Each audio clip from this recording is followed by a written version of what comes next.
അമ്പൂത്തിയെ നീ കണ്ടോണ്ടുറങ്ങുമ്പോൾ കൽക്കണ്ട കുന്നൊന്ന് കാണായി വരൂ.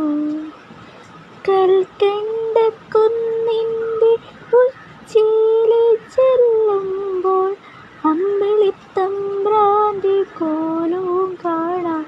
ആ കോലത്തെത്തുമ്പോൾ അവിടം എന്തൊരു രസമെന്നോ.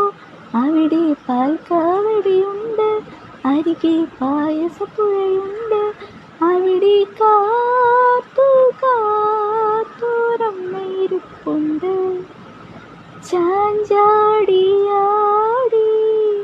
ഉറങ്ങു നീ, ചെരിഞ്ഞാടിയാടി ഉറങ്ങു നീ. ആകാശത്തൂഞ്ഞാലാട് നീ, കാണാക്കിനാ കണ്ണി